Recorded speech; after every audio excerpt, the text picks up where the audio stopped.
Okay. Let's go ahead.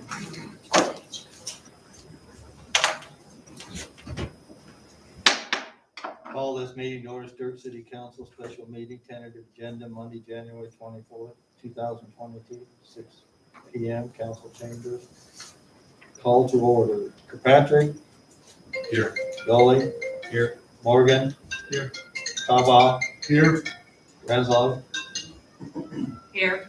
Agenda approval. I'm tabling number 6 tonight for the time being. So I need approval of the agenda. Motion. Why are we tabling that? Because I got other people interested and I want to see what's going on with the meetings they're having, because it seems like sometimes there's a meeting and all the people aren't able to come. One day is one person can't come, another day another person can't come. So I can be there at the same time. Okay. And I do agree with that, but that is an approved agenda item. Yeah. And people do expect us to talk about that tonight. So I think we should keep that on the agenda to have a vote on that. And then if we have issues with people making it to meetings, that can be discussed with the cemetery. But I'm making the appointment, Mike. What's that? I'm making the appointment. I don't have to make the appointment tonight. I've done this before on utilities and Right. other things too. And our guidelines said that this would be approved by the city council on that and brought to us by the cemetery committee. So this is a valid agenda item that needs to be discussed. This is what was put out there. This is what the people expect to be discussed tonight.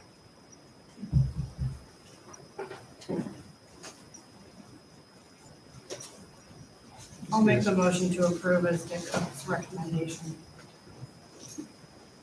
Was there a time frame where the applications were being submitted? Has that expired yet? I don't know that it was even open, but right now it's No, a it's committee of open. 3, so you would need an odd number.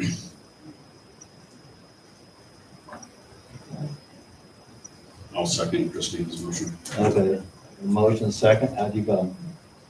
Kirkpatrick, Yes. Dolly, No. Morgan, Yes. Kaba, No. Renzo. Yes. Okay, 3 budget workshop session. Okay, you have in front of you, step by step, with the new council members, that's kind of, I think I went over this with you, maybe when I have a chance, I'll go over this Corey some later time, but Sure. in the meantime, we'll go over it step by step, trying to kind of cover what the proposed budget is. On page 1, we see the valuation on line 2A. Our valuation is 22,646,426.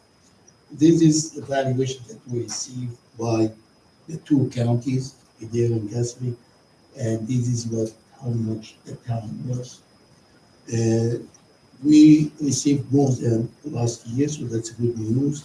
In line 3A, our debt service valuation is 85 million, which more than last year. Our ag land on 4A is 796, more than last year. So we received more valuations than last year. Based on this valuation, we go down to item number 23. That's voted, library, the people voted for the library to levy not to exceed 0.27, and that's how much it is based on the valuation of line 2A. we will receive $6,114. On line 26, we are allowed to levy for 3.0, which is 2,391. And I skipped line 5, which is the money we receive in the general. The state allow us to levy for 8.10, not to exceed 8.10 based on the 22 million valuation. So we'll receive 183. The last line on the bottom, item number 40, which is what we allow to levy for based on our debt service levy, which we're gonna receive 339,318. The only two item here when with a regular budget that you don't see it is the property insurance that we have, we levy for it, and the health insurance for the employees, we levy for it. You won't see it here because we levy for it in a different angle now. Instead of, if you levy here, you will get higher tax on it. If you levy it based on what your debt service is, you get less tax levy. And we did that last year for the first time, and we're gonna do it again this year to reach the goal on line 42 all the way to the right. Your tax rate will be $14 per capita, per thousand. That's exactly what we levied for last year, $14.60. So we reached that first goal of maintaining our tax rate at the low level like last year, which shows there's so many goals we're trying to achieve here, and we will be achieving that down the road. You go to next page, which it shows you this is your outstanding debts, the debt you have. And if you go all the way to the right, which is showing the amount being paid current year out of the debt service levy. This is the money we levy for. You see 87,580, that's the bond issue we have for the police department. And the same you see 251,738, that's the money we levy for the property insurance and the health insurance on page 1 that we said we do a different levy to it to reduce the taxes. All the other debt paid by TIP. Any questions so far? Do we have anything drop off from last year? Yes, we took one bond issue of that. Which one was it? Last year we had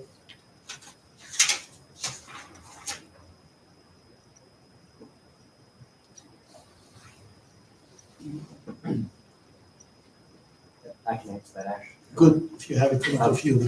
Chip and Schultz of Northland, it was your two bond issues, one for your downtown, city streetscape Yeah, debt, infrastructure. and then also a fire truck bond issue.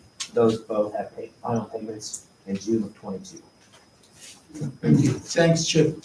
I had to dig for it. I'm sorry. No, that's okay. Anyway, we took issues out. We were expecting in the next few years that every year we'll be taking one bond issue out if we go according to the plan.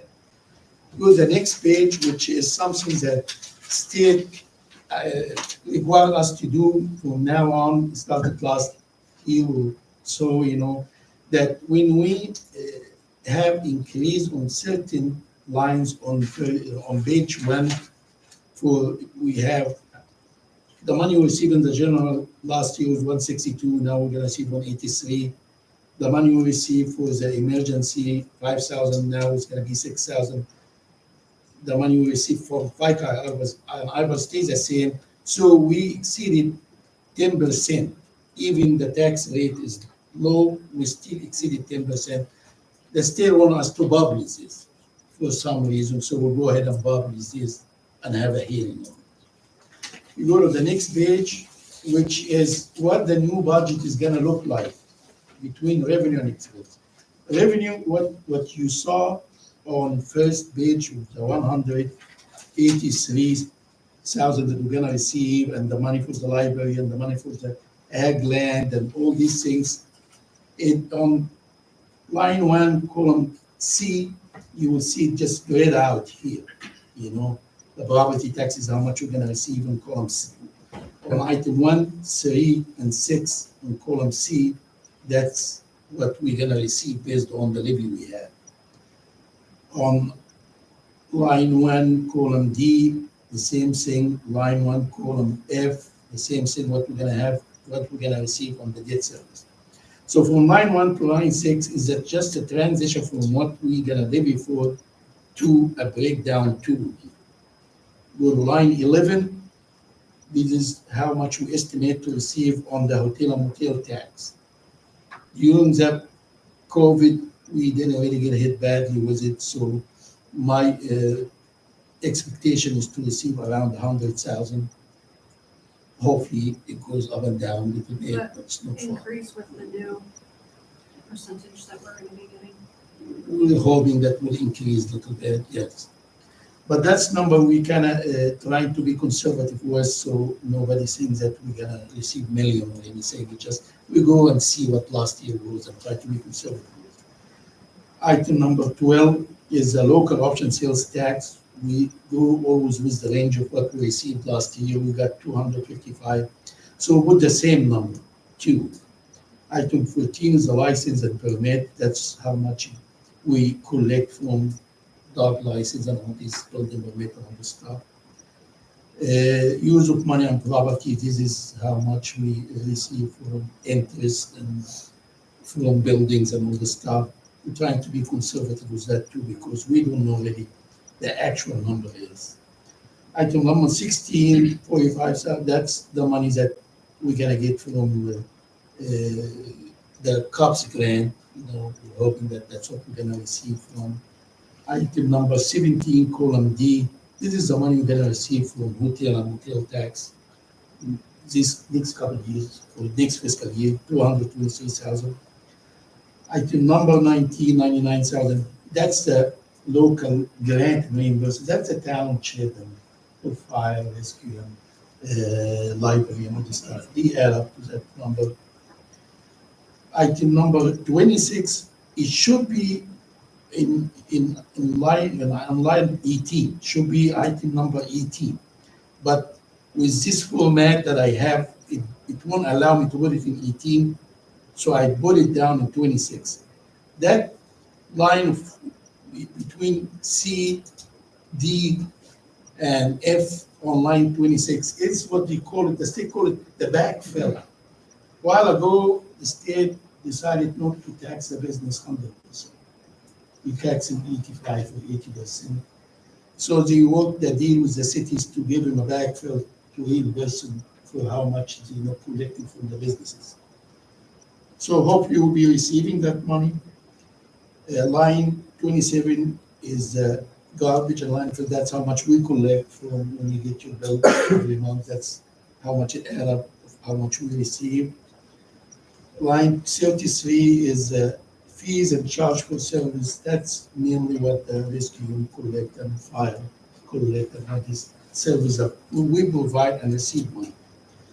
Item number 38 is it's a transfer in and out. That's a wash out to certain, we have the economic development director, we get his salary from the TAF. So when we receive it, we transfer it from fund to another. That takes care of the revenue that we're gonna receive. Let's see the spending on next page, expenditure. We kinda, I sat with all the department heads. They proposed a budget to me that you have in front of you. And I worked with all of them to get to this point, that they understand what you're seeing right now.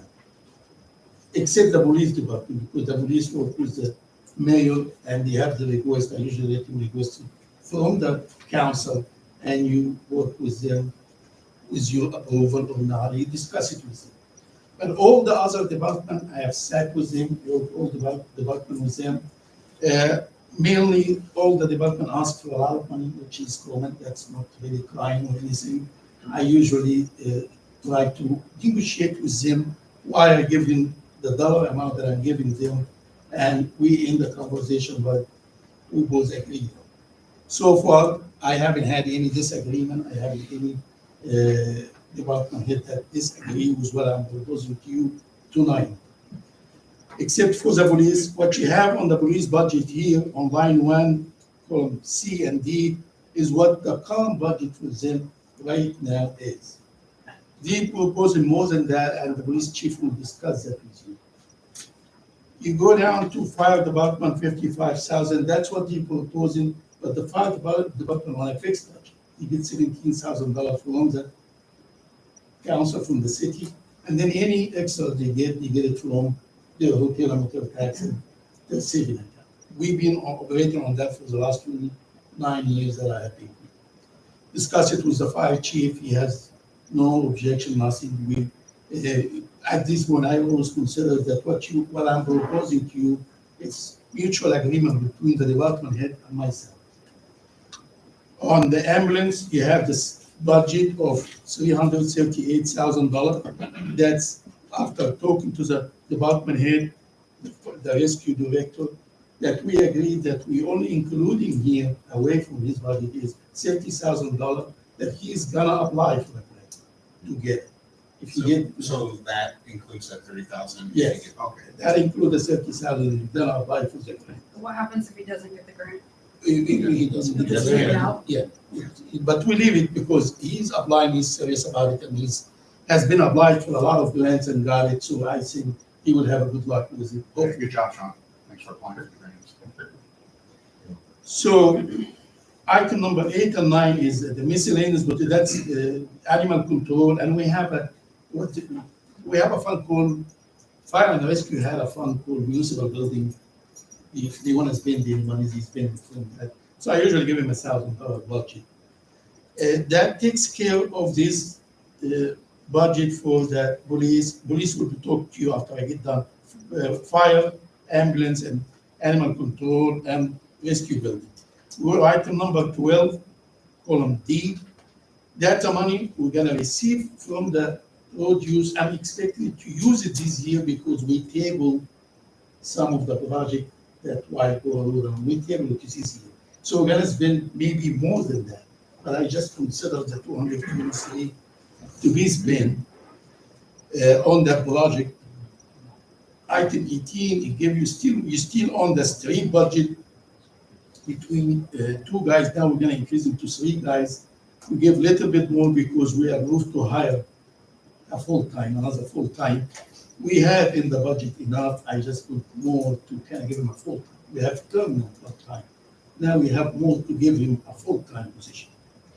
Item number 20 is what we spend on the landfill and garbage collection. You go down to library, number 31, they ask for just 5% more. I can work with them to just keep it as it is like last year. And of course, most of the department did not have it, but they cooperated, that they will ask me for just $5,000 more. So we kept it like last year. Item 33 is about, we always give him $5,000, and hopefully we will get down the road to a point. 24 is the swimming pool or aquatic center. They usually have a unique situation. They fall into 2 fiscal years, so they have the budget, not in 2 budget, but it's the same like what we gave them last year. No change in this budget. Cemetery on item number 35,000. They should be okay with the 35,000 because it's usually 26, but we're gonna consider the new mowing and all the stuff. And they have a software that you need to buy. They have about the kit and all the stuff. So if they staying with their budget, they're doing okay so far. Go to page 2, item number 4, column E, which is the TIF money that we're gonna pay for all these debt service that I showed you on the page 2. All that outstanding debt, that's how much we're gonna pay for. Number 52, that's what you call general government. That include everybody that we haven't talked about, which is the council. This is our administration budget. We always try to keep it low, but we have lawyers to pay, we have all the administrative. So it's kind of, we always try to manage this our own. Hopefully it doesn't get out of hand. Item number 54 is the debt service. That's how much we're gonna levy. between police department and the money for health insurance and property insurance. It's a 339. You saw it on the first page. That takes, and then on item number 60, column I, this is the budget for the sewer, how much they're gonna spend.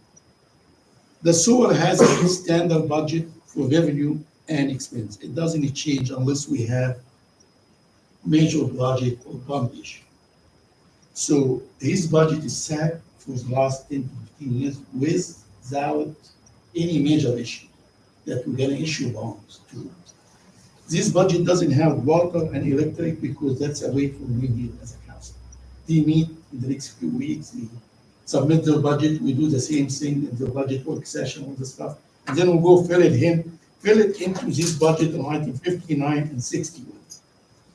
So after I get done here, I'll go work with them and bring it back here. That takes care of this. If you go to the next page, which is the last page, it summarizes the last 3 pages, revenue and expense. They put the revenue that we discussed on the top, the expense on the bottom. And the only one I want to show you the difference is on item number 32. You will have plus number of 24,000 that you have the flexibility of deciding when you want to do. When we got that number, because the difference between the valuation last year and the valuation this year, because you kept all the budget the same, you didn't change it, you kept the same stream of revenue, but you receive a little bit more on your valuation increase. So that gives you 24,000 flexibility of making any decision you want to make. If you ask me what I would recommend to you, I'll tell you. We having issues with hiring new people, because nobody want to work and everybody want to work to make $1 million a month. We have good employees working for us.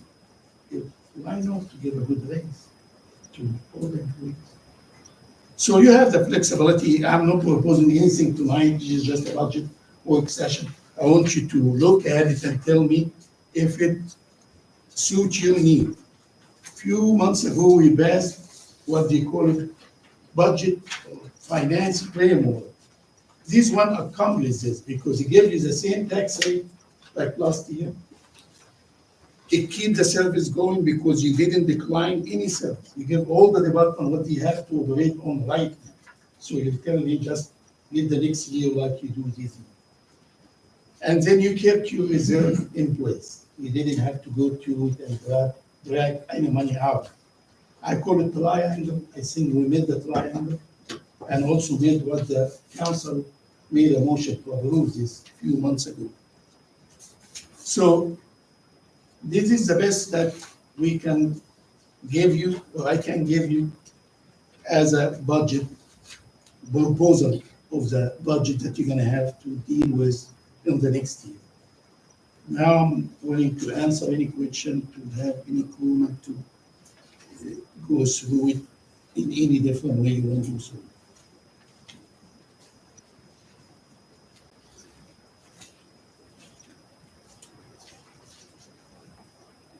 So before we move on, did you say there was some Dave was going to talk about? Yeah, if you don't have any questions, we'll just get I just Dave have- to talk about it. One for Sean. Is there a reason why it says 2021 actual, we paid 15,679 in fees and contracts. It says 2,000 was projected, but you're proposing 18,000. Is there a reason why that jumps so high? So the fees and contracts is kind of a weird category. So it includes, I try to include what the billing company is gonna take off the top, because they take, I think 9% of whatever they collect. So we don't actually see that in revenue, so it doesn't technically show up there. The other half of that is we were part of this GMT program, which is supposed to pay us out like supplemental payments. And so that also is included in there. That was supposed to be thousands of dollars, up to $1,000 or so a month, and I have no idea what that would project to be, because it's based on how many calls and how many times they do bill it. So it's just to kind of, that's just a very conservative estimate as far as like, I don't want to say it's only gonna be 4,000 and have it be 10,000. Right, I was just curious because there's a big Use jump. that a lot more, yeah. That's all I have. That is to do with the billing side of things. And also there's some like maintenance contracts and stuff. Thank you. So just to comment, I think the previous council and Ash has done, and staff has done a good job. And last I heard when we talked about 18 and 19%, you know, with the levy, right? So, good job. Thank you. And all the department heads, I need to thank them for cooperating with me and making things work, because budget is not just setting a budget, it's hard work from all the department head to go out through the whole year to try to comply with it, because it's a day-to-day operation to comply with the budget that you have to set, because it's a threshold for them. Sometimes it gets out of their hand how they spend the money, because they have no choice, but we make it work. So I want to thank all the department heads for what they do, and library and fire and rescue, street department and sewer, and all those people, quite excellent, they've done magnificent work last year. So I want to thank you all. So it's a combined work between them and I in reaching this point to keep the tax rate low and to keep the reserves there and to maintain their budget, you know, because they sacrifice too. They all want more money, but they know sometimes we can't because of where we at. And they sacrifice and do more work that they deserve more. But they know that my hand is tied, your hand is tied. So they make it work, and they get credit for that too. Okay, I guess if we have no more questions, we'll let Dave just present his thing.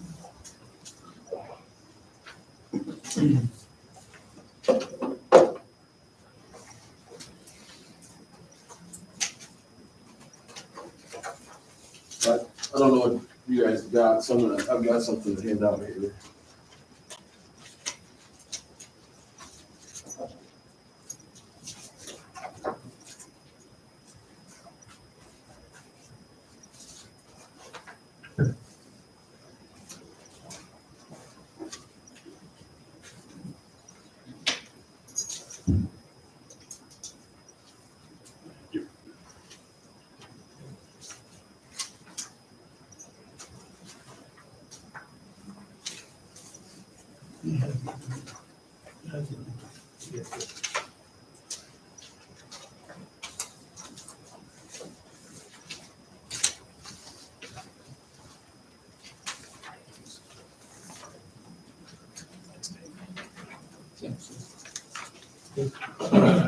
Is there anything from last year that just for side-by-side comparison at all?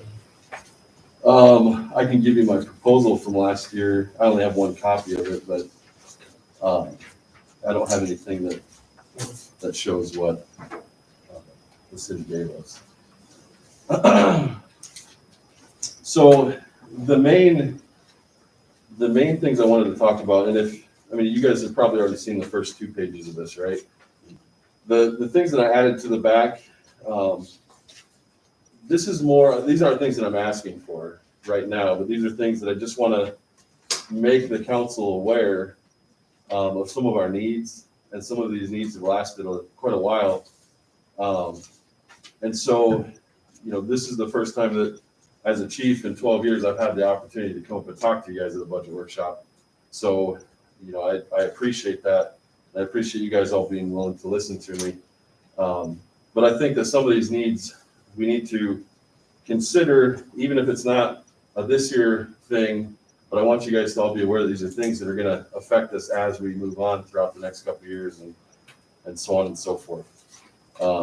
So I have some current needs and then some future needs at the very end of those sheets, and some explanations on kind of what those needs are, why they're needs, why they're important to us, and then some of the costs associated with some of those needs. What I asked for on this budget, that's a part of those needs, the biggest chunk of that is radios. The reason that that's a big need for us Unfortunately, when the state made these decisions to go to these newer technologies, it affects things positively and negatively. The good thing about it, these new radio systems allow us to communicate further and better than we've ever been able to communicate, but they are far more expensive. And just to give you guys an example, I brought 2 of the radios with me just to kind of show you.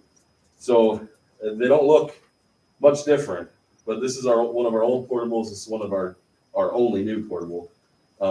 This one I could probably get right now for about $300. This one's $5,000. I don't set those prices. I don't have any control of those prices. That's what the vendor or the product manufacturer set on them. But unfortunately, that gives us a big increase in cost when we have to provide these things. So I don't get to control that. When we purchased the new vehicles, we added 2 mobile radios. When I say mobile, I mean the radio that's actually in the vehicle that we talk on. And when I say hand, like a portable or a hands radio, this is what I'm referring to. So the portable radios, we were only able to purchase 1, and we got 2 mobile radios one for each truck. So what that allows us to do right now currently is we can communicate in those 2 vehicles with dispatch in the state and anyone running these new frequencies. What we can't do is communicate outside of this one portable. This is the only one our department has. So where that affects us are the larger scale scenes. When we have a situation where there's more than one officer on scene, they don't have any way to communicate using a portable radio unless they're sitting in their vehicle. That's the only way they can talk on the radio. Last 3 years, in our 2-county area, we've had 3 officer-involved shootings. 2 of them involved our department. I can't tell you why that is, why that isn't, but what I can tell you is that obviously we all know this job is dangerous, but without the means to communicate with dispatch or other officers extremely quickly, then we're putting our officers' lives in danger by not giving them that ability. So the other example that I can give you in this last shooting that took place, it began as a pursuit with one of the Stuart officers. Per department policy, when they get into a pursuit, they have to contact their supervisor, i.e. me, and then I'm supposed to monitor that pursuit. Well, if I don't have a radio, I can't monitor that pursuit. There's no way for me to listen to what's going on. I can't hear any of the traffic. I don't have a clue what's going on. So in that particular situation, I had to run over to the truck, get in one of the trucks, turn the radio on, and listen to it from that point. Later on at the scene, because it involved one of my officers, I had to be a part of that on-scene investigation. We had 1 radio. We're passing around back and forth to communicate because we didn't have the means to. And then it got to a point where one of us actually had to leave with the suspect in the ambulance. The other person had to stay. And so now we're trying to decide, well, who needs the radio more than the other? The person going with suspect in the ambulance or the person that's going to be staying here on scene? So what I'm asking for the radio wise, ideally, I'd prefer that we all have one of these, but I also understand it's an expensive cost. So what I'm trying to do is meet you guys somewhere in the middle, where we can have at least enough portable radios to where we have the ability to have 3 portable radios and then all 3 vehicles have a mobile radio. So that would mean the K9 vehicle, which doesn't have a mobile radio right now, and then 2 additional portables. So it would bring our total up to 3. And the total cost for that is what you see down on, I think it's on the top of the second page. That would cover the cost of those 3 radios, the 1 mobile and the 2 portable. I can say we did look into some grants. The unfortunate thing, and I think there's sometimes some confusion with this stuff. So most federal, the big ticket item grants that the police departments can apply for are through the Department of Justice. The Department of Justice can be very political depending on a lot of different issues. But one of the things that they also do is they fund based on regions. And unfortunately, because of our Guthrie County relationship, we are part of the Des Moines Metropolitan Statistical Reporting Area.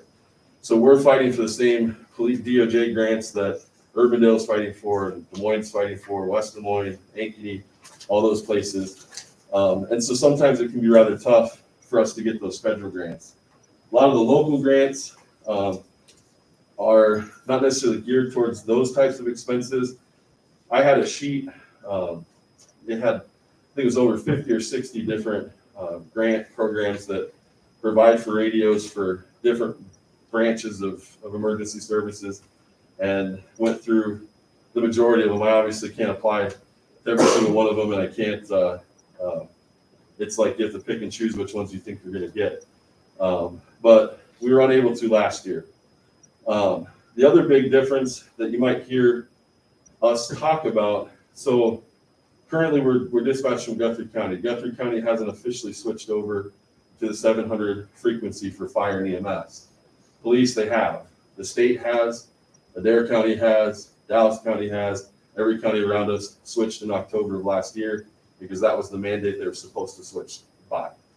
So we can communicate on our old radios to Guthrie County Dispatch, but I have no way to communicate with state, with Adair County, with Dallas County, with any of those people using the old radio system.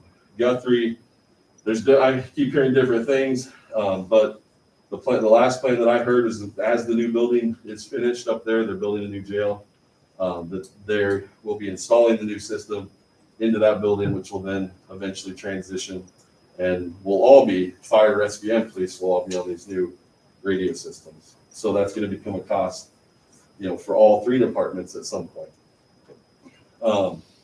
Any questions on the radio side of it?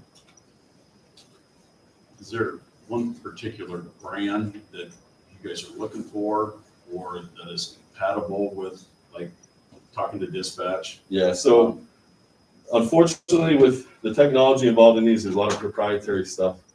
The Motorola system, what essentially it falls down to is whatever console dispatch is using is the same manufacturer that we need to use for all of the features to work. For instance, like with these radios, if I talk right now to Adair County, their console, it tells them exactly who's talking to them, even if they can't hear me. So if I'm in a situation where maybe it's not coming across clear, they at least know who's talking to them, and they know who to look for. And that's a proprietary system that Motorola has. Our panic buttons, if I were to hit the panic button, it's going to tell dispatch what radio hit the panic button. It gives them certain information based on that. And that's also one of those systems that doesn't work across all platforms. So there are certain things that we're kind of required to follow whatever those console systems are going to be. I would say, I don't have an exact number, but I would say probably the majority of counties so far in Iowa have gone with Motorola. I don't know if they all have, but I know at least the ones around us, for the most part, have. At least the ones I know. There are some other brands, but they're still, $4,300, $4,500. You could save maybe a couple $100 if you went with a different brand, but they're all, they know. I don't want to necessarily say they collude with each other per se, but they all know what they're charging, and so it's not like, one company's going to do 3,000 and Motorola's going to charge 5. They're all. We used to have a phrase in law enforcement. Excuse me, sorry. You paint something black, you call it tactical, you can charge $1,000 for it because the governments are going to pay for it. That's obviously meant as a joke, but it does provide some truth sometimes. These companies know they have the control over this stuff. They know they can charge whatever they want to charge for it. Does it cost them $5,000 to make this radio versus $300 to make this radio? Probably not. But I don't have any control over that. So I guess just one question here. I was unaware that they had proprietary stuff. It seems like that would be very limiting on departments that maybe couldn't afford a Motorola. Maybe they did go to a cheaper brand. I thought when they rolled out the 700, they were trying to make it. It was supposed to be more compatible with everything. Yeah, Is this so, something new or? I mean, I'm no radio expert by any means. I'm explaining what I've been explained to by the guys that sell these radios, all different brands of them. I'm not saying that we wouldn't be able to talk. Would we be able to communicate with a different brand radio? Yes, they run on the same frequencies. But some of the technology that's built into them, from what I was told, does not work unless the console is also operating that system. The other thing that's different with the consoles, and this kind of goes over what we need to discuss because we'll never have a console system. That's for dispatch. But with a Motorola console, they don't need as many radios installed in that console to operate. Whereas if, say, the other county decides to go with a different radio brand, they would have to install one radio per frequency to run off the same system that everybody else does. That's the way it was explained to me. Granted, and I'm not saying, by no means am I saying that I would refuse to get any other brand of radio.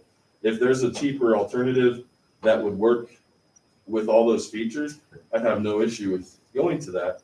It's just I haven't, from the people I've talked to, the way it's been explained to me, that's not a possibility. And I don't like, want to, I'm not doubting that you were told that. If I was to make a decision, I would need to know that that is the case. It just, to me, it seems Sure. weird. Yeah. That they would make this where, you can't have these features unless you run this specific one, because now you're limiting it again, where the idea is to make it more compatible so you can talk to Sure. everybody. I can tell you one thing for sure. The old system that Guthrie has been trying to update when they first came out with the new 700 system does not identify what radio is calling them. I know that for a fact. So if I were to call right now on this radio and say, tell me who's calling you, they would have no idea. If I call Adair County, which does have a Motorola console, they would be able to tell me exactly who's calling them. I've seen that at dispatch. They've shown it to me. We also, just as a pointer to that, we had to have Adair County install all of our radio channels and all of our information because they have that system, whereas Guthrie is transitioning to it, but they don't have it right now. So we had to have Adair County do all of our programming because that the proprietary stuff involved in that. But again, I'm no radio expert, and I'm not trying to pretend to be. I'm just explaining what I was explaining. So, And if like Sean said, I know there are some more affordable options, but they're not drastically more affordable. We're talking versus these were $5,000 last year. They're now 57 something this year. They went up a bunch. I think last year the other brands, I can't remember the name of the one that's the second popular one, but it was down in the 4,000s. Now it's closer to the 5,000. So we're probably talking maybe $500 a radio. I mean, that'd be my guess. So, and again, I'm not opposed to that. All I really care about is that we have a way to communicate. I know a lot of times it seems like maybe we don't need that. We have cell phones, we have car radios. On an incident, perfect. Two of them are trying to watch, if someone would have came out, shot at them, done whatever, they would have had no way to, except for pulling out their phone, dialing dispatch as they're chasing the person, and call that out on the phone. That's the only way they could have communicated that. So it's more, to me, it's a safety issue. And I also make sure that the reason I'm asking for more than one, or the reason that I say preferably I'd rather have every officer have one, is the fact that, our typical shift, you have one officer working. So right now, we can share this one. We leave it at the office, whoever comes into duty grabs it. That works in a normal daily situation. When it doesn't work are those emergencies where we don't have any other option. We don't have the time available to try to make some other thing work, and we have to have a means to communicate. The other thing would be, larger scale events, Good Egg Days. If Ragbri ever came through here again, those types of things. We have to have more than just one way to communicate with our officers. I would say, without looking through our statistics month by month, I would say on average, we probably have at least one call per month where the majority of us are there, whether it's a search warrant, whether it's a standoff, whether it's some higher scale thing. At least over this last year, it's been about once a month that we've had one of those scenes, and we've only had one radio to communicate at those scenes. So I did, and this isn't the first year I've been asking for this. So I've been trying to get these things for several years, and we were able to squeeze some of it into the truck purchases last year, which helped us greatly. Otherwise, we'd have no way to communicate right now, except for the old system. So we're grateful for that, but I think we need at least a handful more for those larger incidents. So not to interrupt you, Dave, how long do we know that everybody's was going to switch over to the 700? I mean, it's been a couple years that it's been talked about. We've known at least for 2 years that it was going to happen at a certain date. Now, But- if you would have purchased a couple of those radios a couple of years ago, would those be compatible with the old system, what they're using now? And still transition over to the 700 that you're talking about? These ones, yeah, Right. they could have been, yeah. And I think it always comes down to a funding issue, and I totally get it. You guys have a tough job to do to try to figure out who's gonna spend that money and how. And I know every other department has their needs, and I'm not saying they don't deserve the things they need either. If we're up to me, we would all get everything we need. But when it comes to something like this, to me, it's the officer safety issue. I'm terrified that one of these days we're gonna have a scene, someone's not gonna be able to communicate, and something bad's gonna happen, and I don't wanna see that happen. So I'd rather have that ability. If we meet halfway and we get part of those radios that we need, that at least boosts our communication abilities by having 3 portables. We can have 3 officers that can communicate at a time. Plus, we'd have one of the K9 vehicle, which currently doesn't have one. So right now, when Daniel's working, he has to use this. If he doesn't have this, he can't communicate at all. So he needs to have that mobile radio as well. So this would give us kind of a middle ground where it would work out in the long term, or the short term, I should say. Big quick question. Yep. Some of your peers, the Norris, Guthrie's, Erwin, Adele, are they all equipped with this? So kind of a frustrating topic. So Adair County, when they went through the 911 money, so it's my understanding that, we all pay our 911 taxes. So the sheriff's in charge of those taxes. In Adair County, he decided to use that money. He gave every police department these radios, and he gave 1 radio to each fire department, including Stuart Fire. So they do have one of these portables that they were given by Adair County. Now, we're not dispatched by Adair County, so unfortunately, we didn't get any of them. In Guthrie County, the sheriff's department supplied all their vehicles and their deputies, but none of the city departments or fire departments got it. So I don't know if it was a funding thing or the way they had it scheduled. I have no idea why, but it is what it is. We're dispatched through Guthrie County, so that was the way the decision was made. There are some, and this isn't just affecting us. The sad thing about this, I mean, look at this from a standpoint of, at some point, fire departments are going to need these, ambulances are going to need these. The state likes to do this to us, where they'll drop a mandate and say you have to do this, but we're not going to pay you for it. They did it with our in-car computers 5 years ago, where they said, hey, guess what? You can't write paper tickets anymore. Everything you do is going to be on a computer. And I had to run to Ash and say, we have to have something because we can't do that. So imagine places like Dallas County. I mean, this is going to be, well, they already did it last year, but I mean, you're talking millions and millions of dollars to do this. And it's unfair, but unfortunately, it's the position we're in. So you were saying, so my mind's just sitting there jogging a little bit.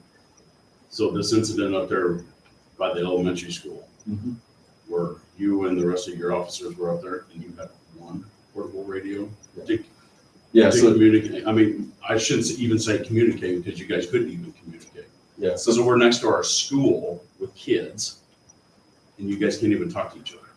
Yeah. So 3 of the 4 officers were there. All 4 of them would have been if Shane would have been in the academy, but he was gone. So there was 3 of the 4 of us were there. And to be honest, it's not an uncommon situation, whether it be, I mean, that particular incident is an uncommon situation, but times where there'll be 3 or 4 of us out, you know, a search warrant, we're searching an entire house. We can't do that alone. It takes a lot of us. And in Stuart, it's always traditionally been this way. We're in the 4 corner area of 4 counties. We are about as far away from Guthrie or Greenfield as you can get. We're as far away from Adele as you can get. We're as far away from Winterset as you can get. At night, you're lucky if you see a trooper in the area. So when we get some of these calls, a lot of times our nearest backup is another Stuart officer at home. And it's not uncommon for us to call someone at home and say, hey, I need your help. My nearest backup's 30, 40 minutes away, and I need you to come out. You're 5 minutes away. So we throw our gear on and we run out the door. But we don't have any way to communicate unless we're in that car. As soon as we're out of that car, we don't have anything to communicate. So an example, like if Daniel's chasing someone through a field and he calls me and says, I need you to come help me. He's got the portable. I get there. I don't know where he's at. I have no idea. I would never be able to find him. And worst case scenario, he starts screaming for help. I can't find him at all. So, interrupt real quick here. So you got 1-700, right? We got one. This is the only portable we got. 1-700, and how many of the other ones? Oh, we have probably More than one? Yeah, I mean, we've Okay. got a few of them. Are those, you can't talk to each other on those? On You these can't use radios, the 700 and talk on the regular radio? I could talk to another officer that was holding one of these old radios, Uh-huh. but I wouldn't be able to talk to dispatch, state, Right. any of the other counties. So if we had it like the incident up by the school, if you had the 700, you had 3 officers there and they each had one of those other radios, you could talk to them at that incident scene. Now, I understand you can't talk to like dispatch from that handheld, but you could communicate with the 700 between the older radios at a scene. I mean, I get, It's not ideal. Trust me, I know because the Yeah. fire department has this too. Yep. And we would love to have 700s also, Sure. you know? But at this point, I'm just saying they are compatible where you can talk. You might not get the best communication, right? so one of the jokes that a lot of these officers are running is, and I can show it to you. Have you played with Stuart? Okay. So there's like an endless amount of channels, right? And it's super complicated. State will set up a dispatch, or they'll set up a patch and they'll say, go to Iowa TAC 32, TAC 7, channel 1, whatever. So if I'm the command on that scene, I'm talking to the TAC team who's trying to respond. I'm talking to state troopers who are trying to respond. I'm talking to other local officers trying to respond. In order for me to talk to the guys that were using these radios, I would literally be constantly turning 52 different channels and having to remember, okay, Daniel's on TAC 175 and the troopers are on this channel, and you'd have to be doing that constantly. You wouldn't be able to communicate. Whereas if we had these, they would all be on the same channel. We can set up a scene channel where we're all there. So I get what you're saying, and I wish it was that easy, but Oh, I know it's not easy. yeah. I know. know from experience. I So- know it's not easy. So it is what it is. It's unfortunate. We would love to have that ability. There are other options. There's endless amounts of options, but I don't think any of them do what we need them to do. Like for instance, we could get a repeater and run. We'd still have to have a mobile radio in each vehicle, right? That mobile radio can then bounce the transmission from the mobile radio to one of these older radios. But it only bounces the channel that the vehicle is turned to. So if I have the channel in the vehicle turned to Guthrie County Dispatch, and I leave my car, I will only be able to talk on that one channel on this radio. I can't turn the channels on this radio. So if the state's trying to communicate with me on a state channel, or theirs trying to talk to me, or whatever the situation may be, the only way that we could switch channels is going back to the vehicle and switching that channel. And I think the difference between our scenes and some other scenes are we all are in the scene or doing something, whatever. We don't have the ability to go back out to that vehicle. I was in the fire service too. I understand that, in the fire service, you have command, you have people that are back at a command post or at a truck running the show. And I think that in that concept, that idea works a little better because you have one person kind of directing teams of people. Whereas when it's 4 of us, we might all four be doing different things in four different places. We don't have a command running the scene. We don't have that ability to do things that organized. I wish we did, because the fire department, police departments can learn a lot from the fire service when it comes to organization and command of scenes and things like that. But we don't have the ability to do it. Well, sometimes it's not always that. Okay. Yeah. It just happens. I hear you. Yeah, I know what you're saying. So, I mean, again, the way I feel about it is what it is. I'm not trying to blame anybody or try to, say that it is what it is. We need these to communicate. That's why I'm asking for the money. I feel like I wouldn't be doing my job as a supervisor of 3 cops if I wasn't up here asking you guys for, the things that I think I need to keep them safe. So that's why I'm asking. Any other questions about the radios? So if you're looking at the bigger picture, if everybody's going to 700, not only are we gonna be looking at you guys having the same increased cost, fire's gonna have the same increased cost, and they're gonna have to upgrade all their radios in their trucks. Sure. And same with the ambulance, correct? Yep. Is that not At taking some place point. yet? No, Don't, I have greater money. we have one 700. I can talk to you sometime. Yeah, why don't, I mean, yeah. if you Yeah, we just- can talk to Josh So- after we get on here. But yeah, we just have one 700. so the fire department has one, and did we last month approve, So basically from EMA side of things, for fire and rescue, they're looking roughly 2 to 3 years out yet.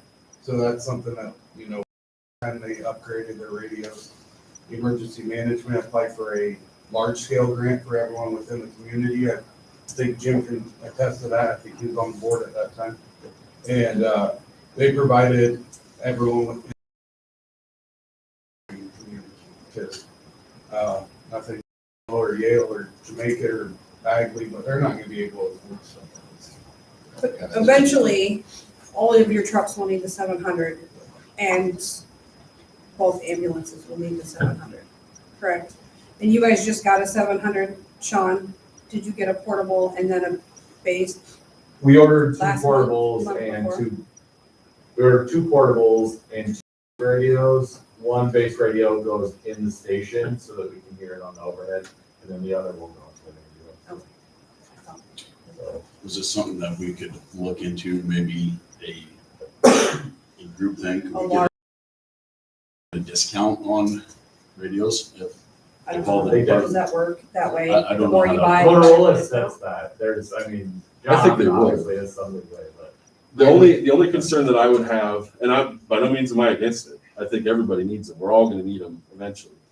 The way funding, or at least the way that grants work for fire and rescue versus police, don't always mesh.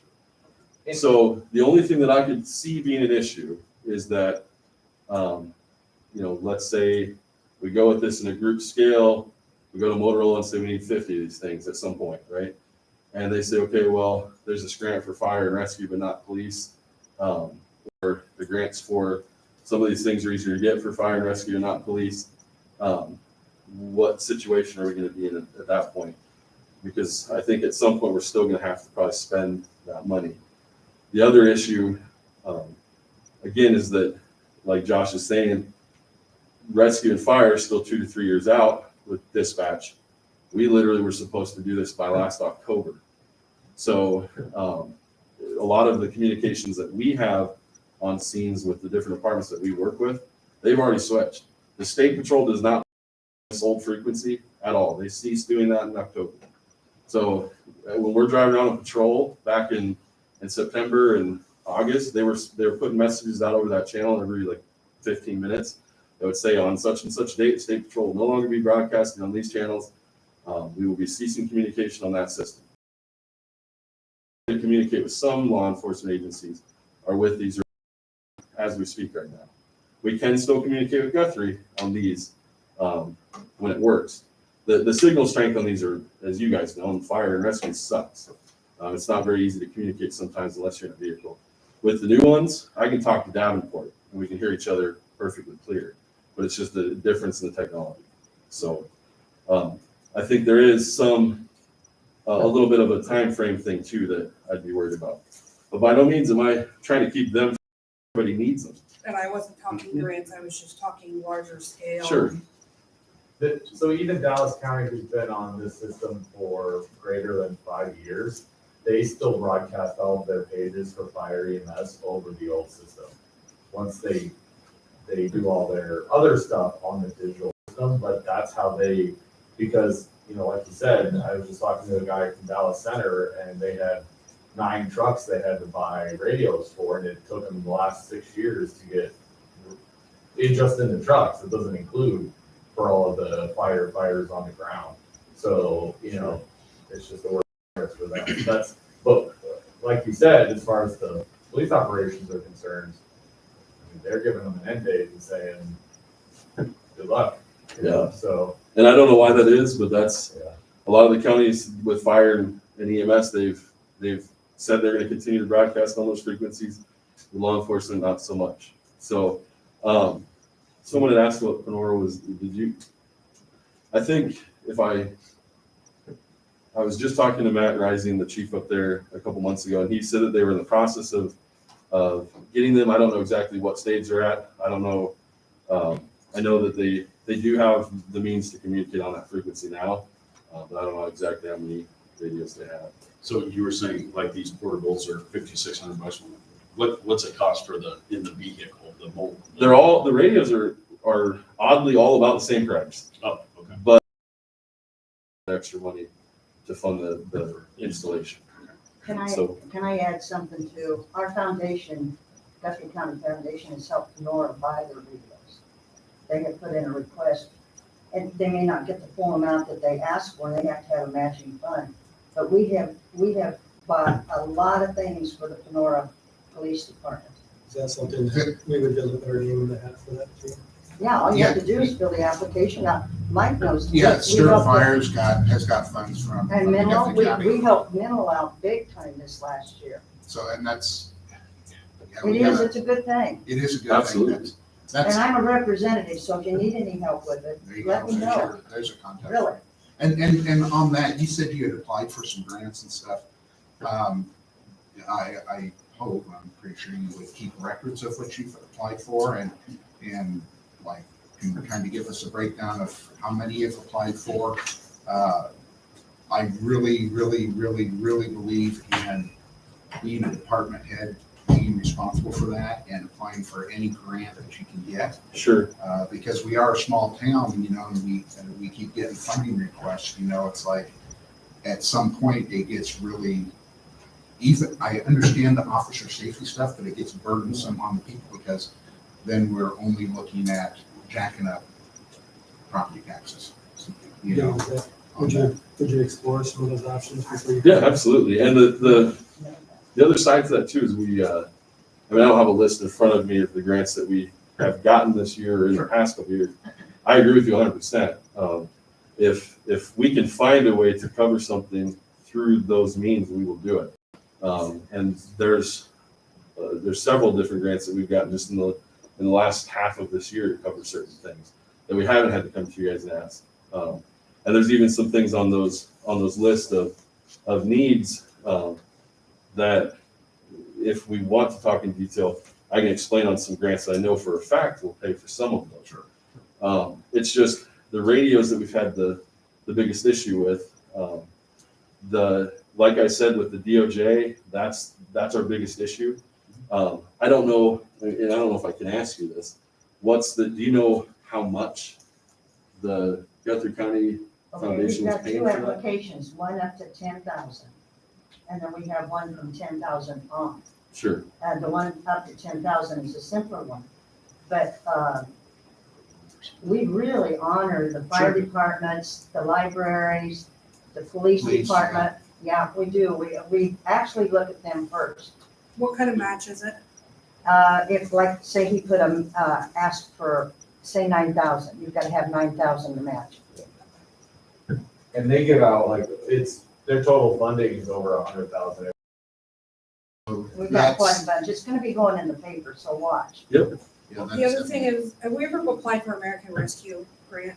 I know we had talked about that with some with, you had mentioned Guthrie or, Because I thought that's how Guthrie's, after they spent all of their initial 911 money, I think that's how they Yeah. got the funds to help finish up their communication center up there. yeah, and that's when I don't know what's detailed about. I don't know. But I anything know a about lot that. of people are using, I've never looked into it.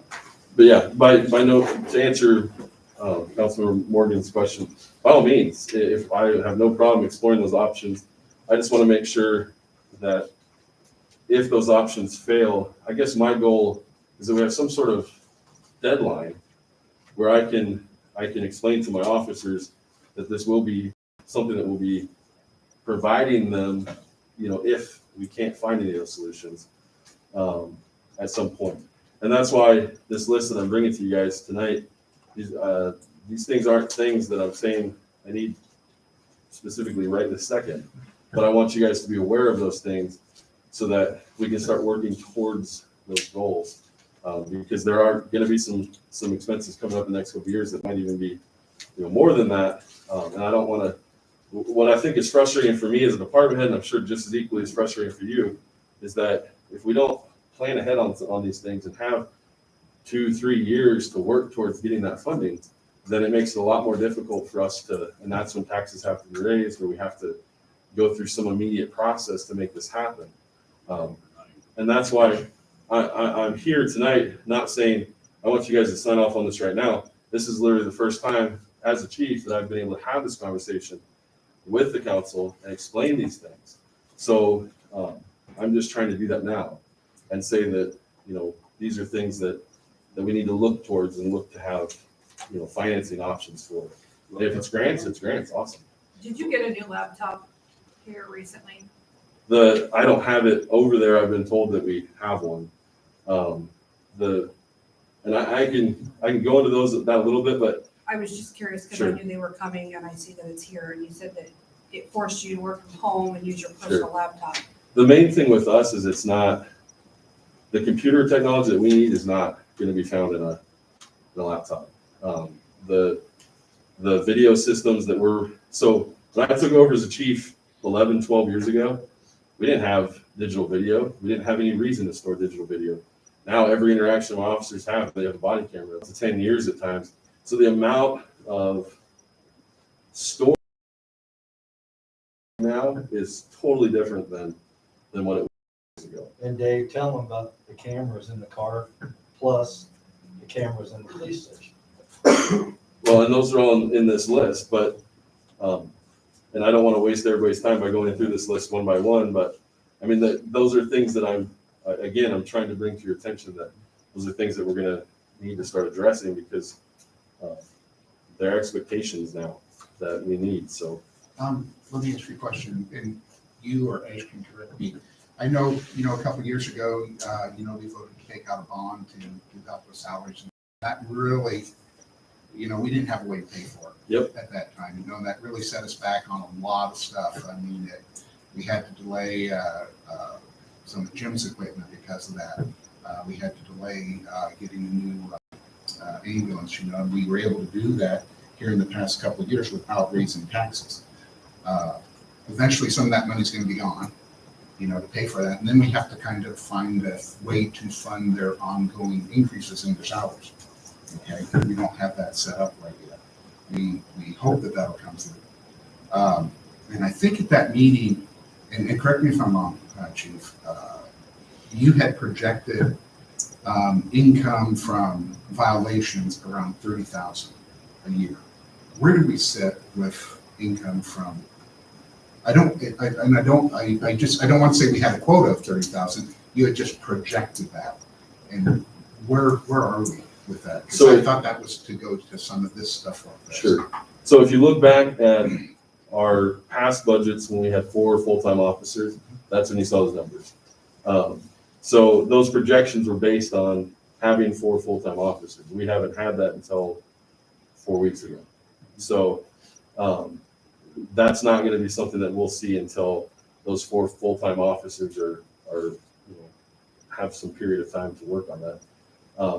And I don't see why we wouldn't. It's just that there's a big difference between And I didn't bring any schedules or anything like that to show, but the difference between having even 3 officers and 4 officers is incredibly different in how many hours each officer has to provide. So you're not going to see those benchmarks being met at that point, because officers are basically just trying to keep afloat and do what they can to keep the calls for service answered. When we have 4 officers, that's when you start to see the ability to kind of be proactive and go out and look for things, becomes more of a realistic goal. But I think Ash can agree that there have been periods of time when we had 4 officers where we were able to meet that goal. It's just with the salaries that we had in the past, we were never able to stay at 4 officers very long.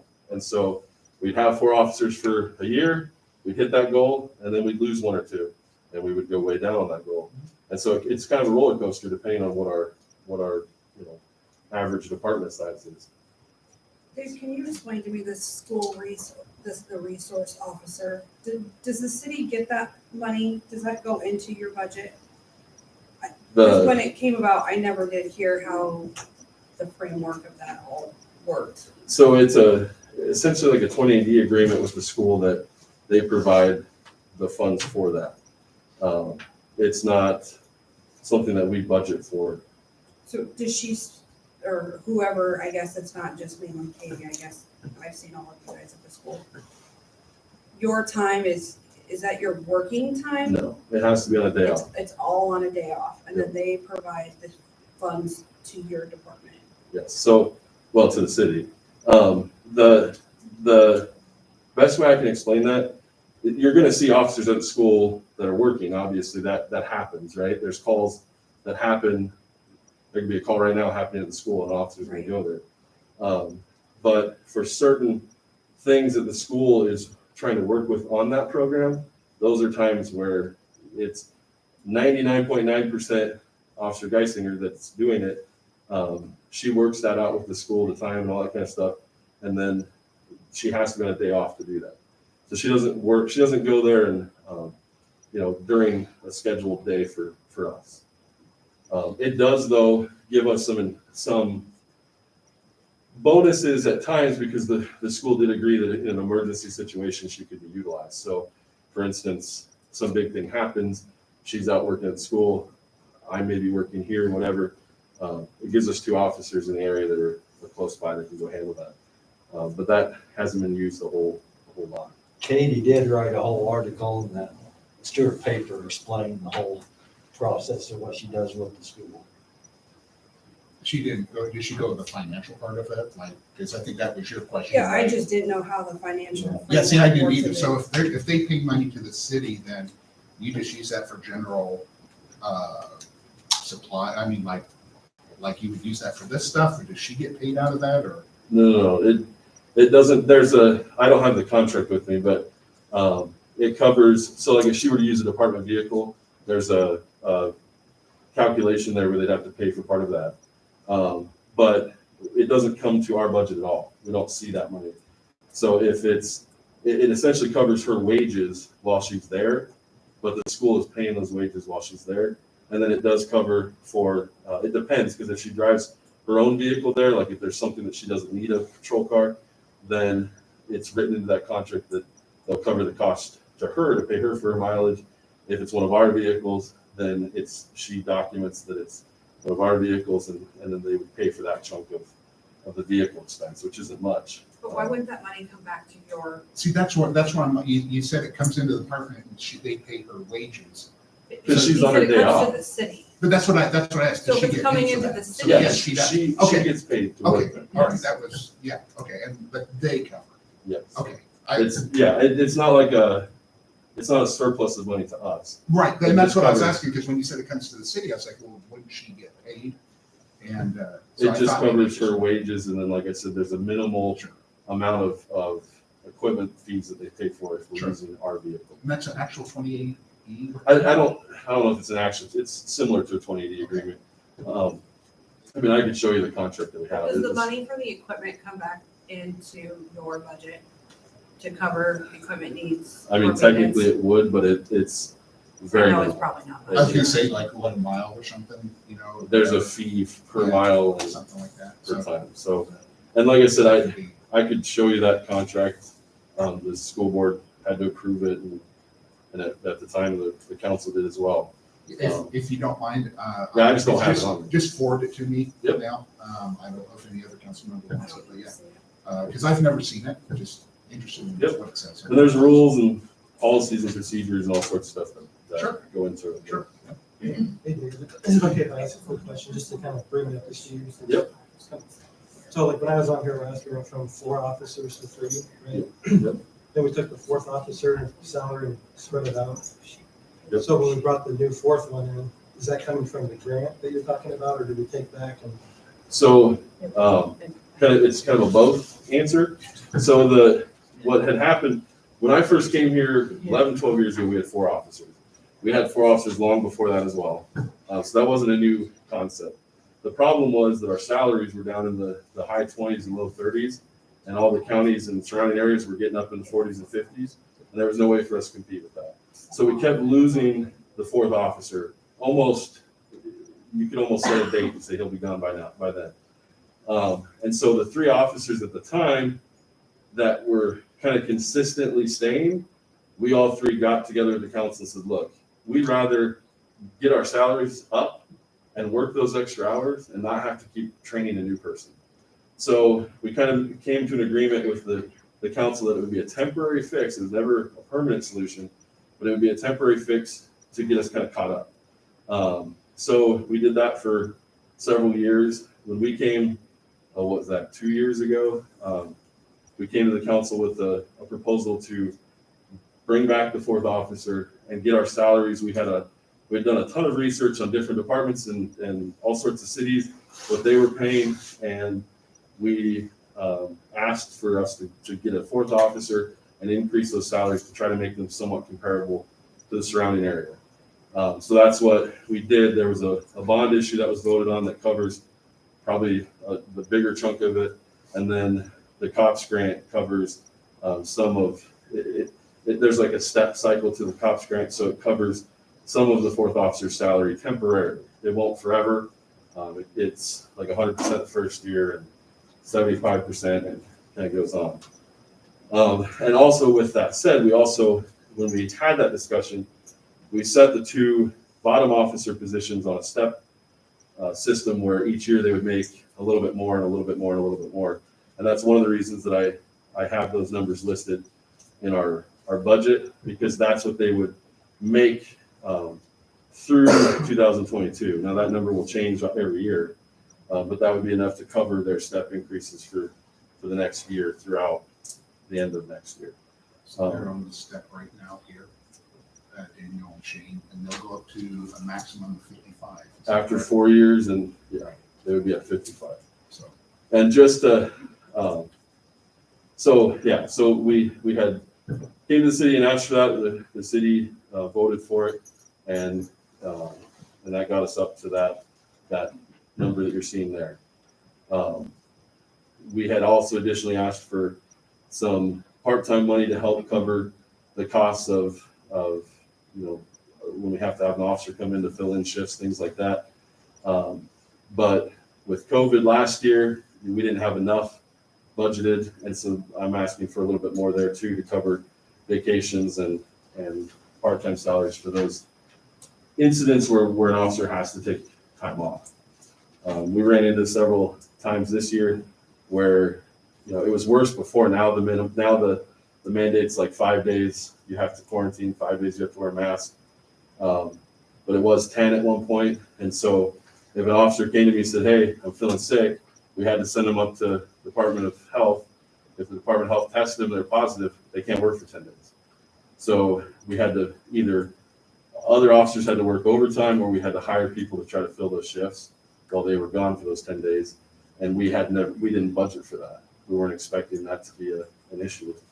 COVID kind of hit everybody that way, I think. But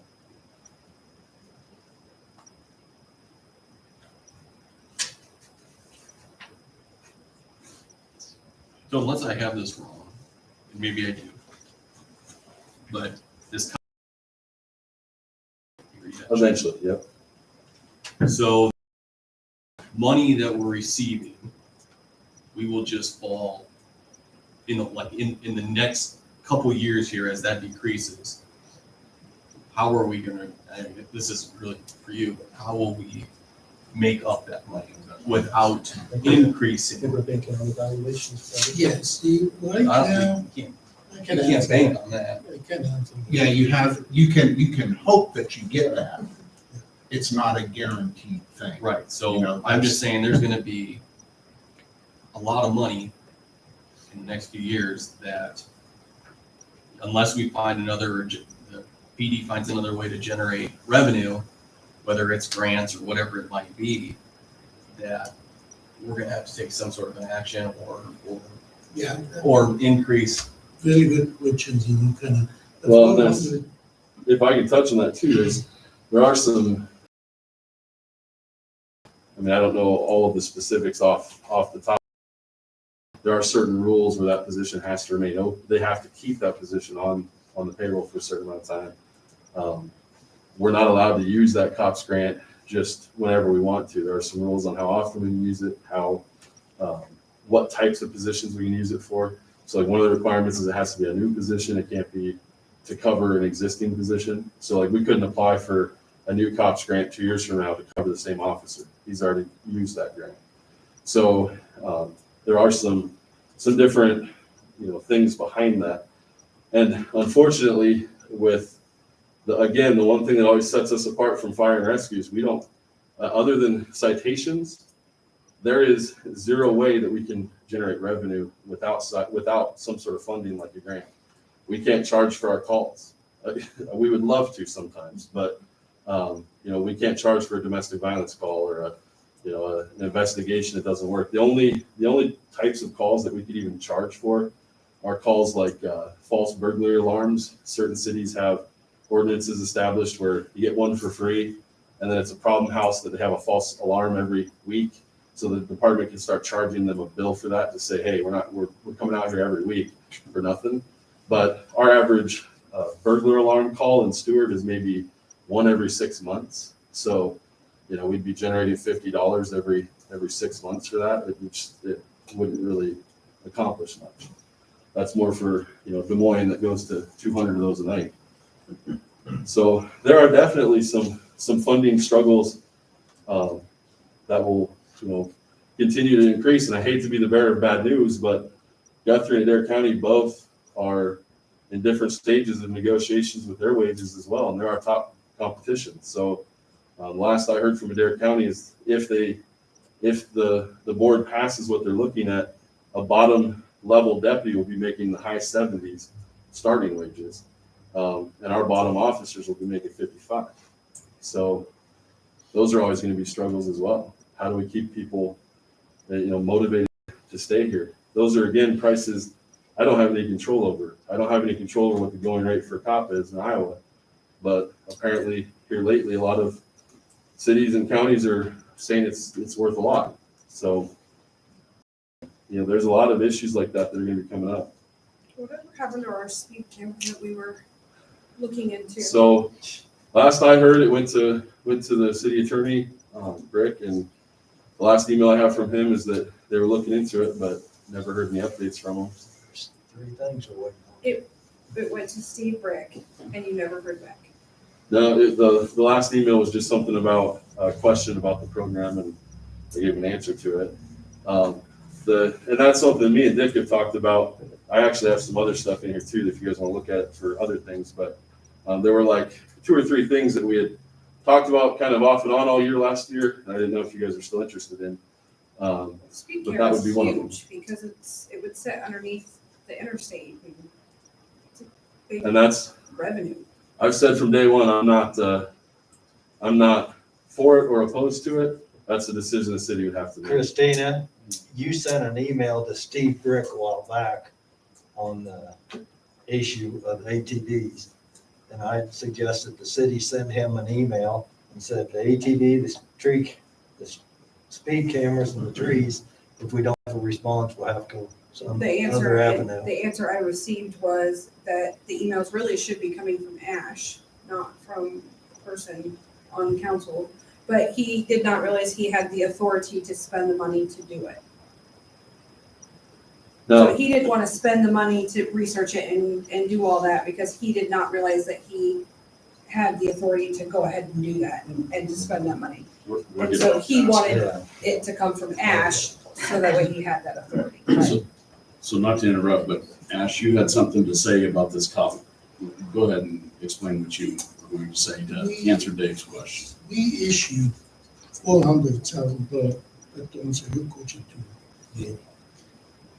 And that 400,000 so far has been 192, because we received 392,000, and we added a couple of grand, so far we received 71,000.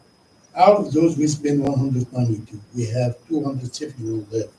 To answer your questions, those should be in my projection to the budget.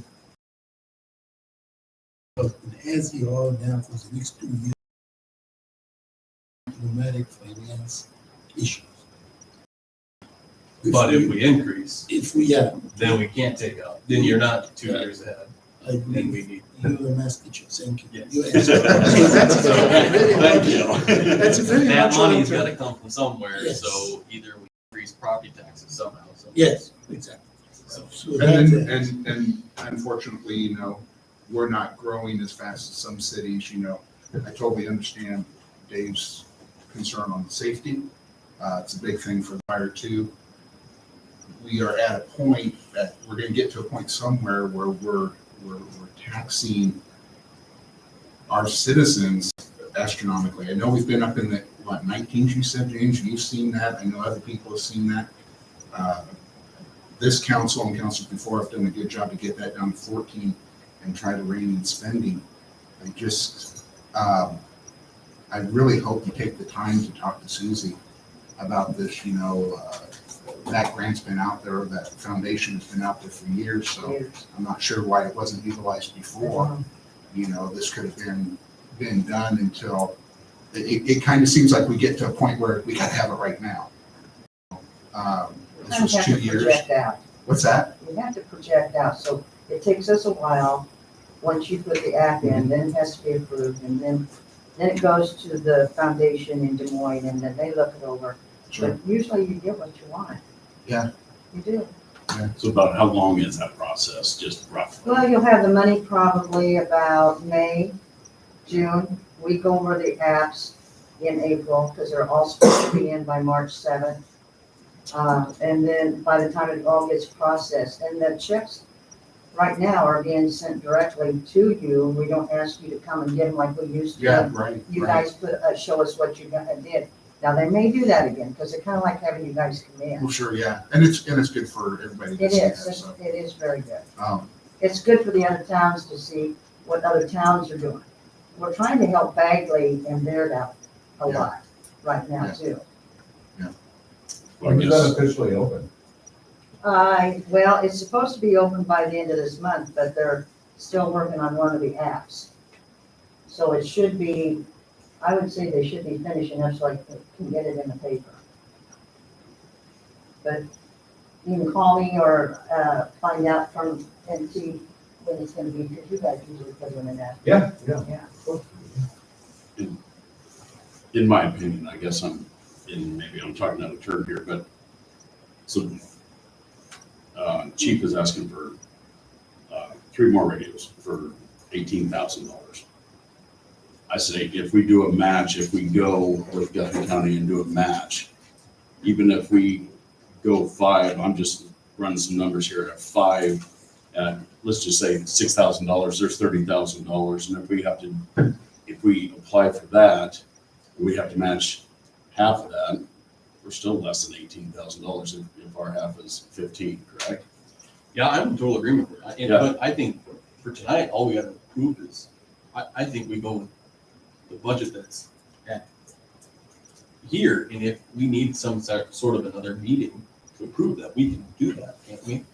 Yeah. In a different movement, if we know more information and we're able to get that, correct? Yeah, and I'm just, talking to you guys as like a safety standpoint, and the chief's not asking for 5. I just threw another radio in there because that would just give you an extra portable for reserve or anything, correct?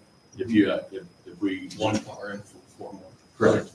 3, yeah, It'd 4 be- more. Yeah, and that'd be one more because he has reserve, so if we're doing a big project, RAGBRAI, anything like that, there'd be an extra radio, or if this gets destroyed or something happens, there's always a backup too. So that's kind of the way I think, but I'm just kind of putting that out there for us here, so. But yeah, that might be something to look into, get with Susie and for sure. Yeah, because I'm all for the safety again, you know, and doing that. I just don't want to have to take out another $400,000 bond I hear to you. do that, you know. That's the big thing. We did that last time without, it's like buying a car and having a $600 payment. You don't know how you're gonna make it, you know, and thankfully Aisha has been able to come up with that, working with Brian, myself, and Chip, you know, to be able to make this happen. And it's not always easy.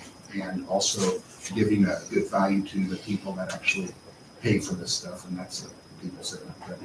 So. Well, like I said, I appreciate you guys' time. I just wanted to bring those issues up in front of you so you know that there's other issues too, you know, that we're looking towards, you know, improving on in the future as well. And, you know, maybe some of these things we can start working on a more longer term solution plan for them, and not you know, such a quick one. But I need everybody's help to do that, so. I would agree with that, yeah. Any questions? Or the other thing I mentioned, you guys at one point had brought these up too, and again, this is, I am neither for it or against it, but I just wanted to pass that on to you since you're talking about budgets. They're not cameras; they're just mere They just tell you your speed like they got. like in front index of them. or Yeah. Yep. Yeah. So someone last year there was a discussion about that, and we talked about it kind of on and off throughout the year. So I was planning on new council, let you guys have a look at it, see what you guys want to do. So my question would be, we just spent quite a few minutes here talking about the need for radios. What would be the benefit for us getting this other than to put up in LED lights that ain't going too fast? Do we get any return on it? No. I think it would maybe slow some people down, but yeah. And again, I'm neither for it or against it. Someone had brought it up last year. Yeah, I remember that, yeah. So I just wanted to make sure you guys had it in front of you as an option. I'm not saying that I necessarily think that we need it. Yeah, and not that I'd be against it, but just so the council knows that, you know, we could get it, you know, at some point, but what are we gonna get out of it? Yeah, we could get some social streets, but, you know, do we actually slow down? Yeah. I do every time, right? At the time, some people, when they used to have the speed trailer for Guthrie, it actually would log the speeds, and you guys would be surprised at how fast some of the speeds would be. Like that. Because some people see those and use They it as try like to, an yeah. invitation to see how fast This this is car my will go. best. So, Thank you, Dave. yep. Yeah, thank you very much, Okay, appreciate we're it. back now to item number 3, which is the budget that we discussed it, and we concluded with the chief's presentation. Now, the chief has in his budget here is the current budget that he has in the fiscal years that we're on. I gave him the same budget, so I didn't give him any less than that. And then down the road, if you want to discuss with him the radio issue and all this stuff, we can always do that. Okay. We can. Separate from the budget. Yes. So at this point, I consider that we're done with the budget work session. I need a motion on resolution number 2204. That resolution is to publish this thing in the paper, the page that we discussed. And what's the date we're going? It's gonna be February 14th. 6th. Oh. Valentine's Day. Yeah. Bring each other cards. I'd make a motion to do that. Okay. Cobal, second by Kirkpatrick. How do you vote? Kirkpatrick? Yes. Dolly? Yes. Morgan? Yes. Cobal? Yes. Renslow? Okay, now we go to number 4. You have in your thing Thanks, Jeff. on the table Thanks, Chip. that our I should, thank you. Our city attorney, Beverly Ward, has asked for an increase that was in a form of email that we attach to what you have on the email, that she is asking for an increase. And what's the current rate of Steve Brick when we use him? She said, I didn't. The current rate of Steve Brick, $400 an hour? Oh, yeah. We use Steve for special projects, Specific, right? It's specific not things. like general, not the everyday type. I'm gonna No. call and get an It's answer, not it's a everything. specific. It's specific issue. You found you, okay. I mean, I don't But see a so- problem with it, that's still very reasonable compared Yeah, and to a she's lot of handled- Twin lawyers. Okay, she's asking A lot to of increase the projects. hourly rate from 175 to 225. Do we have other options? Have we looked at that, or is this just gonna be the only one, or? It's up to the council, you know, options. I have no clue what would be The only- comparable or anything, so I wouldn't know enough to. Just 25, so yeah, I would have to reach out to it. What's our yearly spend? How do we quantify this increase? I always gave it under 16,000. We always said, so we believe to keep it under 16,000. But isn't some of the work that she does, like the residential stuff where we go in and we take houses and stuff like that, and we get that money back when we, Get some of that, yes. so. And she knows the city because she's worked on Carl Chevrolet, the street between the new addition and the school and the building we just got sold over here near the taverns. She's done a lot of projects.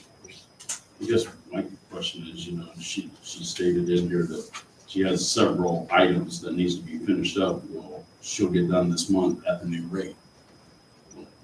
Didn't you guys hire her before to do it at one rate? And now Yeah. it's prolonged and now she wants a higher rate to get it done? I mean, if approved, I wouldn't want her to start No. with her increase until after we start new projects. Correct. And also, I think we should investigate other attorneys also to see what they may charge us. Exactly, you gotta have Do comparison. we know approximately how many hours, do we have that statistic, how many hours we paid him? Or, We normally have it in our packet Yeah, every we'll month. put it in your She packet, in the spits next it out. packet you will see. I'm just thinking for a year, how many hours, like $50 an hour, how much more is that? Yeah, so Yes, in, it's yeah, figured in our regular, we had that, we had a breakdown of that. They probably, if you don't have them, if you check out the website and go and look at some of the minutes and pull up the packets, it should have that breakdown in there for you. And I can send it to you. And they should send it to you. I mean, So- I don't know if there's very many other attorneys. Is it Mitch Kearns? Is he the Kearns boy that's the Oh, yeah. attorney? Mitch, I mean, I know he's been doing some city work around this area, but otherwise, I mean, you're really left with the ones that you've already used, Bump and Barley and all the other ones. Just from experience, I mean, her asking rate's pretty reasonable. That is, the rate is extremely low compared The rate to, that she's asking. Yes. And we reached out to Bump and he said, no, he used to be our attorney, he doesn't want to do it. but he makes quite a bit. I mean, Yeah. the older you get, the more you make, and how Could we she reach stated out to that. this Kearns and see what he would, or have we, or what? I had a discussion with Bill and he said he's. going- No, not Bill Bump, he's talking about Mitch Kearns. Mitch, yeah, we can, we can, ask him to submit a proposal. No, he's home. We can seek proposal if you want.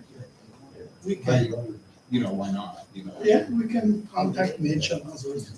I mean, I can almost guarantee his rate's gonna be right around 200.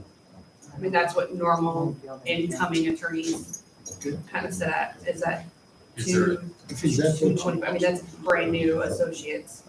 is there a deadline to this? no, she's just proposing that. Yeah, it's just a proposal. On there, it has something compared. There you go. Go with that. So do you need anything on that? or- I need a motion. You wanna increase it or you wanna see? I would make a motion that we seek proposals from other attorneys, Okay, at least one or two, at okay. least that. And then bring that back to our next meeting and then we can address it all. Okay, thank you. So moved by Cobba, I'll second it. second by Kirkpatrick. How do you vote, Kirkpatrick? Yes. Dolly? Yes. Morgan? Yes. Cobba? Yes. Renzo? Yes, Okay, 5. You got something to say on this, Ash? Cemetery movie, this, we tabled from last meeting to this meeting to get that specification. So we got it on the agenda. I think James submitted his specification, but Mike Johnson has issues, personal issues. Well, just so we can be clear, Ash, At your request. I Ash? provided those at your request. Yeah, it was requested at our last meeting that Yes. we tabled, it was brought up in January to make enough time because the mowing starts April 15th. And so Mr. Morgan asked that we table it for 2 weeks, and then Mr. Kirkpatrick asked for specifications at this meeting, and so that's what. yes, yes. it was That is- actually asked for to table it so this could be given to the committee. Which is, the boss was right, he did what he was asked to do, and Mike Johnson told Mayor and myself said he has personal issues and he has to reschedule his meeting, so you need to Okay. know both sides. So it hasn't gone to the committee yet Not yet, for them to work, no, to look at. no, this is here because we asked everybody to And get. this isn't really a pressing issue because last year, we got these contractor procedures at our February 22nd meeting. Yeah. We didn't get bid March 22nd meeting. So it's not something, if we don't do it tonight, it's not gonna hurt us. So personally, I would make a motion to send these contractor procedures to the cemetery committee for review. They can discuss it with Jim, they can work together. The biggest thing that I want to see happen is that people are working, arguing, it's gonna be my way. I don't see people work together. We have good people in the community that want to take care of this cemetery. We have an experienced public works guy that knows what he's talking about, and I don't see why there should be any issues in this. There shouldn't be. Do you think there'd be an issue with the committee over this? Okay, there may be, they may have questions. Jim, is And- this any, And just to that point, I know people didn't look at this. If you guys want one, you can take one. This is the rules and regulations. And it's highlighted on there. Who has the authority and who's the governing body of the cemetery?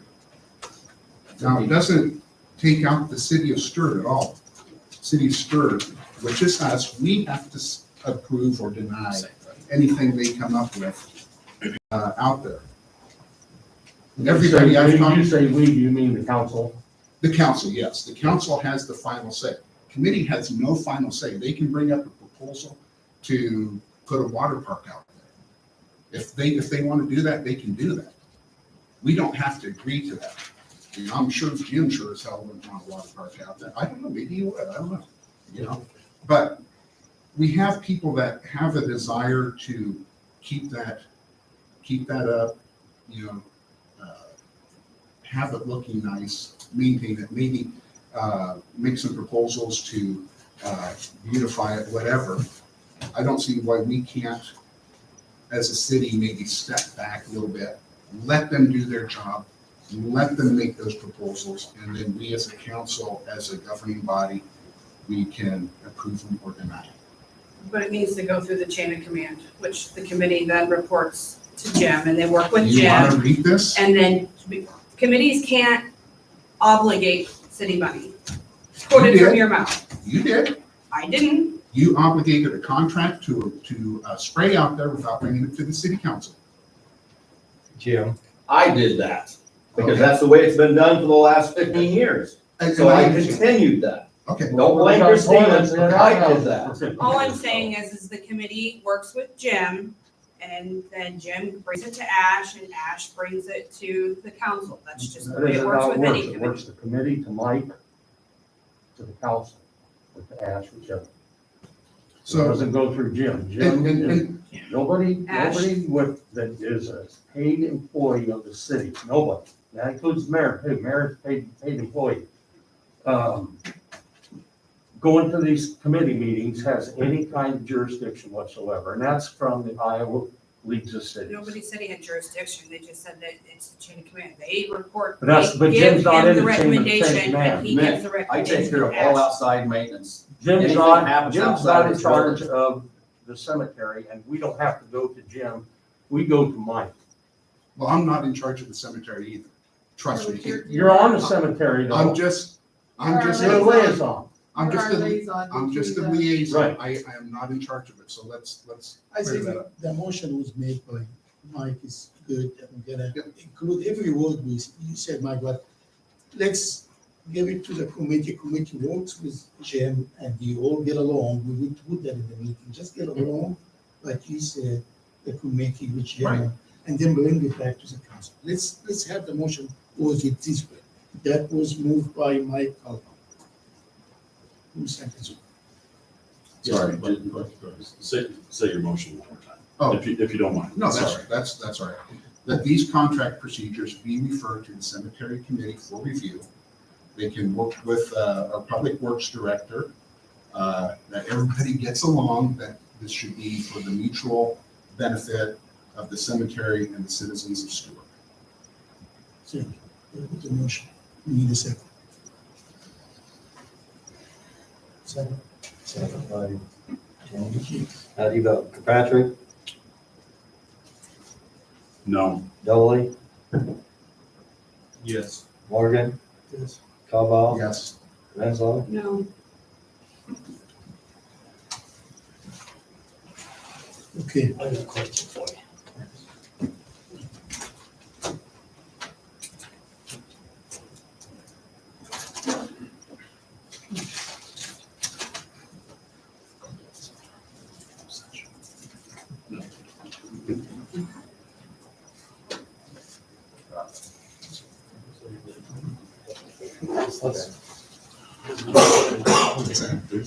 Yeah.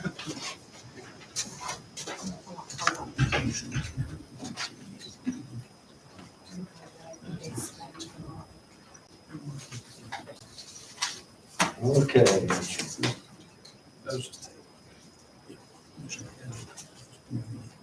Do we have a public forum for this? No, No, we don't. This was supposed to be on the budget vote. No, I know. But if you want to talk. I have one quick thing after he's done. I was just gonna ask, I know you brought up, the mayor, that you need to meet with this committee. When do you think you'll be doing that? they got a meeting tomorrow. Yeah. Do you? Because I've heard both sides. Mhm. They'll schedule a meeting, one person can't come that day.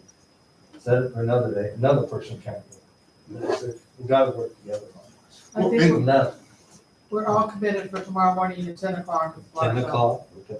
Right, and I agree that can be frustrating when you set something, The and, you council's know, the same way. So, every, right, I was gonna say, utility board, all I don't know if it's something that's facetious that they're missing these meetings, they might have something come up, I don't think that's what they're doing is trying to disrupt the meetings, but, yeah, I would encourage, and I'm thankful that you want to go to see that and visit with them, and hopefully kind of figure out and see what they do, so.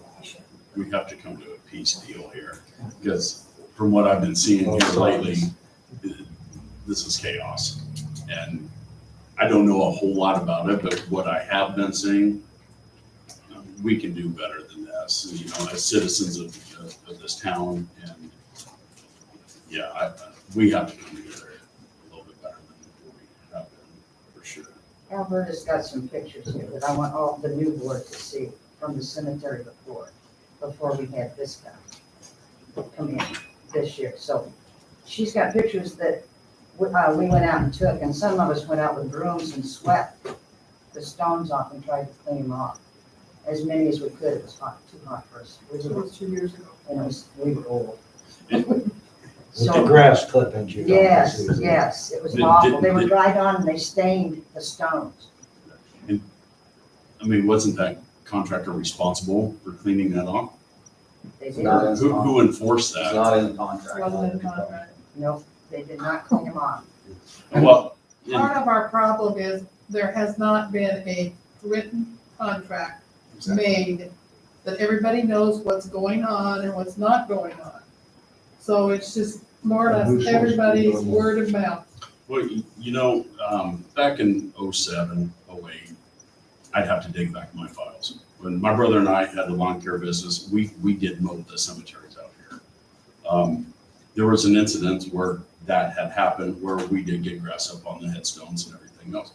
I cannot remember who contacted me. Maybe it was Jim, maybe it was Ash. I cannot remember, but somebody from city called me and said, you get out there and clean those headstones off. And we did. We took our leaf blowers out there and we blew them all off. And it was like right before Memorial Day.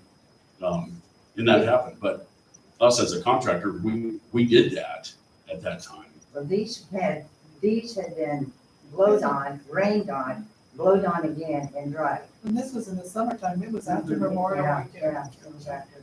Did anybody contact that contractor and say, this is an issue? What'd you say?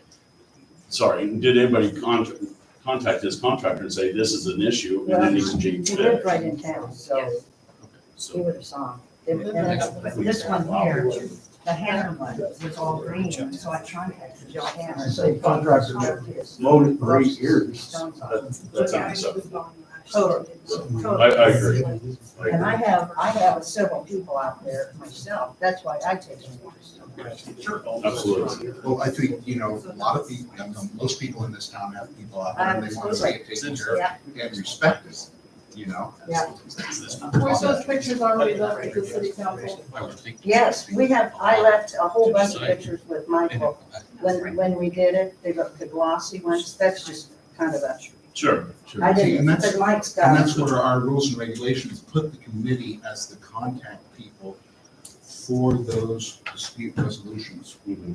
They have an email listed on there, they have complaint forms listed on there. Jim's job is not to resolve complaints. That's what should go to the committee.